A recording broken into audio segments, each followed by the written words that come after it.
And I am going to share my screen here. And want to welcome you guys to this this call for the Fayetteville Housing Authority. And today we're going to be discussing the potential of our Moving to Work program. On the phone with me, listening to suggestions as well, is Victoria Dempsey, who is our Director of Vouchers and Program Services. Hi. So a lot of people ask me, what is the Moving to Work program? And it's the shortened form is MTW. So after this slide, I will the rest of the time be saying MTW. MTW is a demonstration program that allows PHAs, that's public housing authorities, to design and test innovative, locally designed initiatives. MTW PHAs are granted exemptions from certain public housing and housing choice voucher rules. So it makes it easier to implement the programs that we have. One of the most frequently asked questions that I get is that will there be a work requirement for people that are elderly or disabled ever? And the answer is no. And I felt like if I didn't answer that at the beginning, sometimes people might have a hard time hearing the information because they're afraid of that piece of information. So I just want to hold on one quick second in case somebody joins late. I'm going to make Victoria a co-host. Okay, there we go. So back in 1996 is when the Appropriations Act authorized the first 30 housing authorities to participate in MTW. There are currently 39. Since 1996, they have authorized additional MTW agencies, and there are currently 39 MTW agencies that are representing small and large PHAs, in rural and urban communities.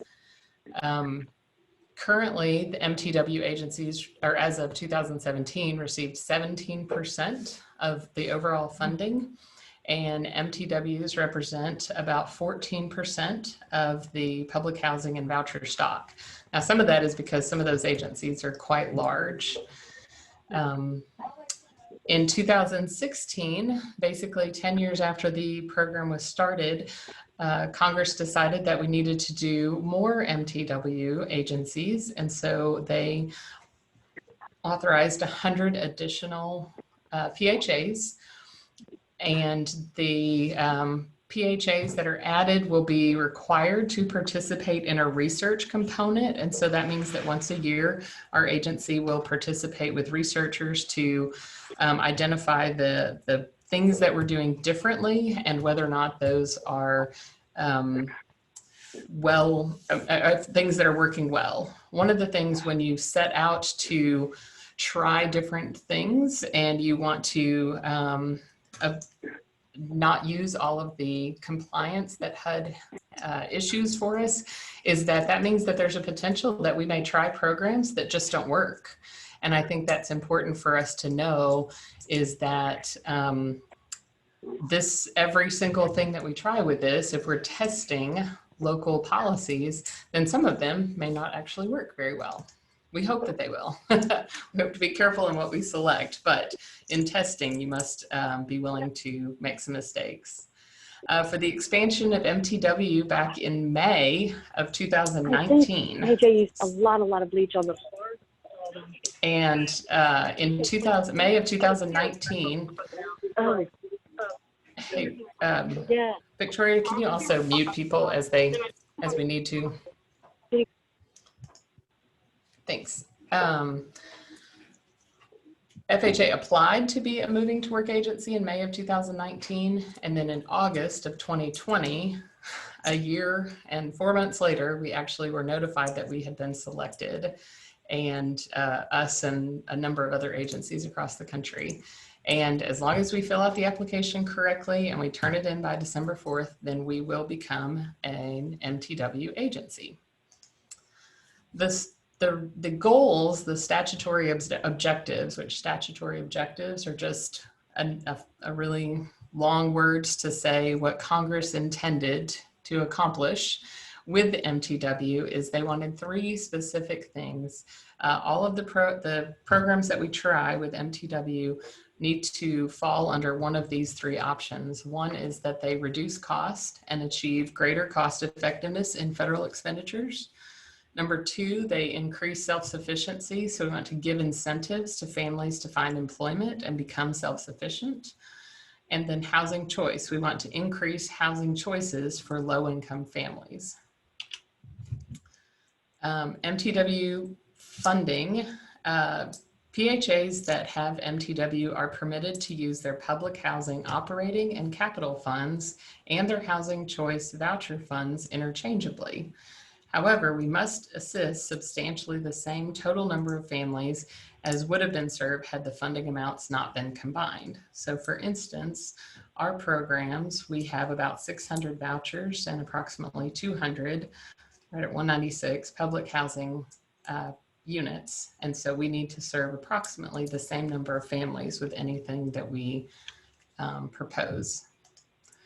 Some examples of others that have used the MTW flexibility to do the cost savings. You can use MTW funds to leverage other funds. Like for instance, sometimes when you want to borrow money from a bank, you need to put a down payment, or you need to be able to use some assets to offset that liability. And so we can use funds from our different programs to be able to leverage those funds or to increase their effectiveness. Other cost savings would be streamlining our HUD processes, simplification of rent calculations. In the area of self-sufficiency, we have the option to link rental assistance with supportive services. We've begun to do this over the last year with the addition of social work team.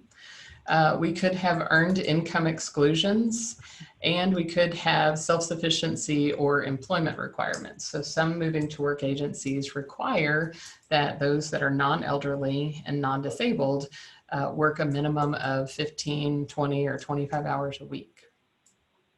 And then to increase housing choice, your MTW flexibility could be used to develop mixed income or tax credit properties and other affordable housing. You could develop sponsor-based voucher program to assist homeless and other at-risk groups, or you could encourage moves to opportunity areas, which we've actually just done with our voucher program, in that we are increasing access to the zip code 72704. Some of the benefits of the MTW for the Housing Authority is we have the ability to create policies that address our local needs. We have the authority to waive statutory and regulatory barriers. We get to rethink how our housing choice voucher and our public housing administration works. Like for instance, right now there's an 800-page document that tells us how to run our housing choice voucher or Section 8 voucher. And there's another 800-page document that is slightly different to run our public housing program. We think if we combine those, it might help not only our staff, but also our residents. Other benefits include becoming an industry leader and having a greater ability to partner, leverage, and create local non-traditional housing programs. The expansion vision is that HUD as a national organization wants to learn from the things that we try locally in order to improve the delivery of federally assisted housing. We also want to promote self-sufficiency for low-income families across the nation. And the goal and the guiding principle for moving to work is to simplify, learn, and apply. I wanted to go over a few potential MTW client programs that we've seen across the nation that may be of interest to you guys here locally, and kind of wanted to get this started by being able to give you some examples of things that might be helpful and see what your thoughts are on us potentially using those. So first would be a self-sufficiency program, and an example of how that self-sufficiency program could work is that, let's say that you live in public housing or in our voucher program and you go to work, and if you increase your income, sometimes people then have to pay more rent, always have to pay more rent. And so it could be a part of the program that as a portion of that higher rent could be banked as a down payment on a house. So that's one element of a self-sufficiency program. Another potential idea is for the recertification. So every year you guys have to fill out all the forms and turn in your income. And for those people that are on a fixed income, we know that your income isn't changing that dramatically, and we could move that recertification so that it is conducted every other year. One potential idea is to have a job training program that would assist our residents to earn more money. We could provide childcare assistance to allow residents to be able to work, or perhaps just childcare assistance for a short time until they can get a voucher, childcare voucher from the state of Arkansas. And then another potential thing that we could do is to simplify medical deductions. And so, right now, if you have a lot of medical deductions, then you're bringing in all of those receipts once a year. And so we may have sort of a blanket. We could do a couple of different things where we say, okay, either your medical deductions are under $2,500, so you get this much in deduction off of your income, or we could cap those so that there's just a limit to how many medical deductions that you could take, so that way it just kind of streamlines things and simplifies it. So those are some examples of how other programs have conducted their moving to work agency so that it benefits our residents. So at this point, I want to make sure everybody's unmuted to, Victoria, can you unmute Jen, or do we just have to ask her to unmute?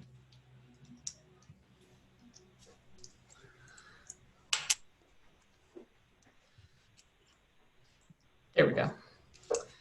Okay, so Antonetta and Jen, thanks for joining us today. And what questions do you have for the Moving to Work program? Well, frankly, I am 75. I'm not really in the work field. Although I am able to do, I'm I don't need a wheelchair or anything like a lot of people who work do, but I'm really not at this point looking for a job. But I was telling Angela something, and she said that other people might find this bit of information interesting. The Fayetteville Public Library, which does have computers, is closed until the end of November, and the University of Arkansas Library is offering guest passes if you would like to use one of their computers. Their library is not nearly as crowded as when, during regular session when there's no medical problem going on. So I just was going to offer that information. Antonetta, would it be helpful to you if there was some program through the Housing Authority that allowed you to have internet access at your home? I've been through that. This apartment is not set up for the internet. It's not set up for computers. Yeah, the telephone company would have to be involved in maybe putting in a new jack or stuff that's just impossible.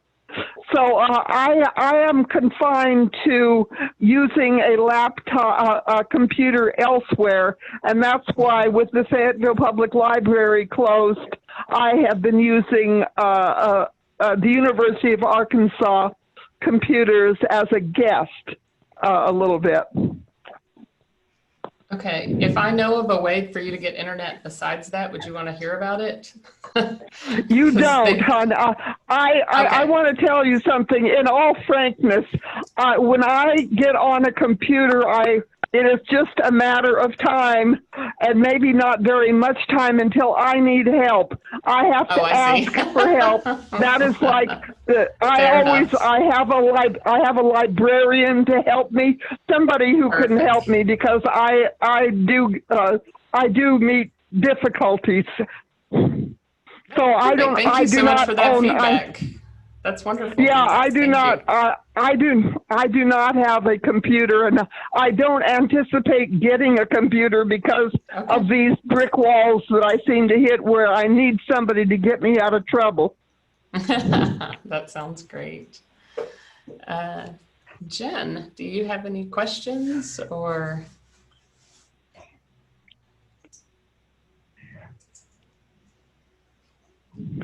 She may have gotten distracted. Antonetta, was there anything else? I know that you have friends in the community and may know of other folks that are participating in different programs. Was there anything in there that seemed interesting to someone that you might know that's younger? For instance, even the recertification at your, I assume you're on a fixed income. So would it be helpful to you to only have to fill out that paperwork every other year instead of every year?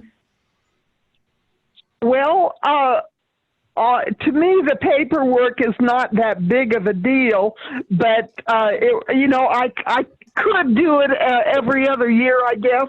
But actually, this is kind of an every other year we're going through now, because this beginning of the summer, I received a letter saying that I would not have my regular inspection paperwork, until next fall. I think it was the 1st of September. And so that's a 2-year deal right there. And I am thinking, well, that's interesting. I think I can wait that long. You still got the paperwork in the mail though, right? You just got you didn't have to have somebody. All I have is the information. All I have is the letter that said my next inspection, and that always involves a certain amount of paperwork. And it's all I know is it said my next inspection would be scheduled the beginning of September of 2021. That's all I've got. Yeah, Miss Fantastic. Duke, we got your rigs in. Oh, ma'am. Yes. Yes. Are you there? There's one other thing. My rent has been adjusted a couple of times, like in the last 6 months. I have that, I saved those letters too, because my rent has gone, well, the last change was from 166 a month to 93 a month. And I have no idea when the next change will be, but when I get a letter, I have to make an adjustment. Yep. Okay, well, it looks like that Jen had to pop off the call. So Antonetta, we really appreciate you joining us today and listening in. And we're really excited when people get our letters and they are able to navigate a Zoom call on their phone. So great job. Well, when I saw that I could phone it in, I was real happy, because the minute I looked at it, I thought, am I going to have internet for this? And thank goodness I didn't have to have it. Nope, we wanted to be accessible if we could. So this has been very interesting, and I want to thank you for letting me sit in very much. Absolutely. Alrighty. Thank you, Miss Antonetta. You have a great day. And I really, at this point, I fully plan to tune in maybe